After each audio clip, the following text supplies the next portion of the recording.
Hello, everyone. Welcome back. Today, I want to give you guys a warning not to fall for a police gun buying sting. Okay, they're ramping up that kind of nonsense. Now you got cities, ATF, feds, all state, city level, all working together. Um, I'm about 2 hours from New York City. Obviously, I'm a public person. I got websites, I got channels. So I'm kind of like an obvious target for that kind of thing. They probably assume that since I, make videos of how to build guns, I'm also the guy that's supplying all the gangsters in New York City. So I got a call and a message over the weekend from a guy that said he wanted to. First, he said he really liked my work and he wanted to buy a whole bunch of these homemade guns to bring back to Jamaica. Okay, so I told him I don't sell guns, and then all of a sudden he lost his Jamaican accent and started talking normal English. Okay, so now, obviously, that was an attempted setup, and I've been kind of anticipating this. I'm sure they've tried it in the past. Probably over a couple of years, every so often they'll probably try something like that. But you have to anticipate these things. Okay, um, it's fair to say that any random person that contacts you about buying a gun, especially a home, specifically one that you have built, is probably either a cop or an informant. Okay, um, and here's the thing: don't assume that just because you grew up with somebody and they've been kind of like in and out of trouble, so they can't possibly be a cop or an informant. You know what? That is the guy that they're probably targeting, right? That guy probably got himself into some trouble, and they said, hey, you're looking at a couple of years in prison. If you can give us somebody else, we're gonna make your life a little bit easier. Okay, so don't be the victim of something like that.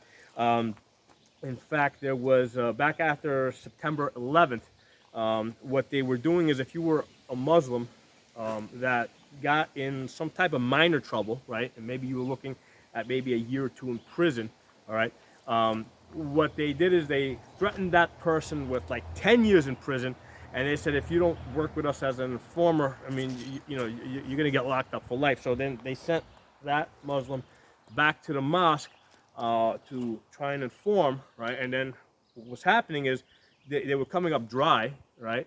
And then they were saying, well, listen, if you don't produce something, you're going to go do those 10 years.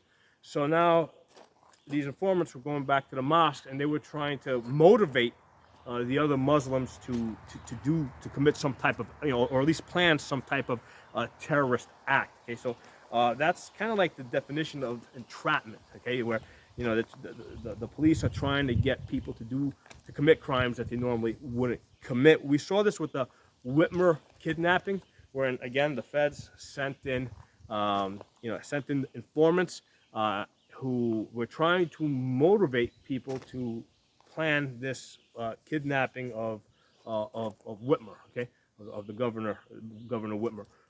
So again, a clear case of entrapment. We saw this with General Flynn. So expect this, okay? Especially if if you're building these and if you've got a couple of pictures online, and by all means, don't take this, do not post pictures online or make videos. You should, because this motivates other people to build on their own. Okay. In fact, one of the things I told this person right after he lost his Jamaican accent, hey, listen, I got a whole bunch of videos. You can watch my videos and then you can build as many guns as you want. Apparently they weren't interested in that. They only wanted to buy my guns. But if you really want to have some fun with that, if you're so inclined, you can send them on a runaround, right? You can tell them, hey, you can meet me at this local gay club, and I'll be the guy in black leather, and the code word is "Show me your big gun," and then we'll talk about possibly arranging a purchase, right? So, if you're so inclined, you can do something like this because it eats up their resources, eats up their time, and basically it rightfully punishes them. Okay, and here's the thing: don't think that. I mean, there's a chance that they might ask you to just sell them a slide, right? Or or an optic or something, or a magazine, something that's clearly not an issue as an entry point, because you figure, hey, if you sold them a slide or some magazines or some other parts, eventually they figure maybe they'll get you to sell them a completed frame. And they're not just going to want to buy one; they're going to want to buy a lot, because the more purchases they can make, now they're establishing a pattern. Each one of them is a separate count. Um, so they want to build up the biggest possible case that they can build up. Okay, so anticipate these things, expect these things. Okay, um, this is what they're doing, right? They're, especially if you're located around a major city, right? If you're located, like I'm about 2 hours from New York City, if you're anywhere near Chicago or anywhere near Los Angeles, or even in the surrounding states, and if you're a somewhat public person, expect this. Okay, not a big deal. It doesn't bother me one bit that they tried something like this. Here I am making more videos today, telling you guys about it, shooting more of my guns today. But be aware of it, because they're going to offer you all sorts of money. Right? They'll offer you anywhere from $500 to $5,000. All right. Don't fall for any of that. It's a setup. But like I said, if you are so inclined, you can give them a nice runaround, because that eats up their resources. And if you're tying up their resources like that, kind of bogs them down.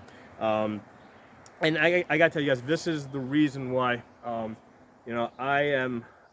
This diminishes my respect for law enforcement, to put it blatantly. Okay, because they're not out to stop people that commit violent crimes.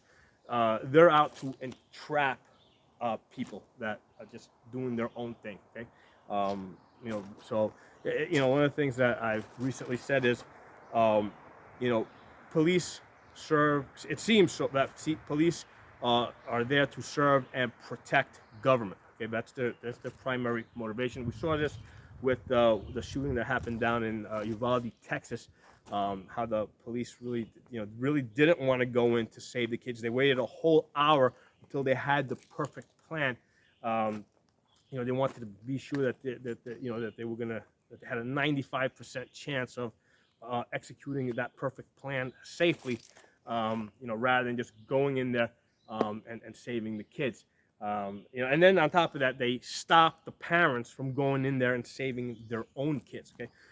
So it goes back to what I've always said, that it's up to you and only you to protect yourself and your family. Don't expect the police to come and save you. In fact, you can expect them to try and trap you, right?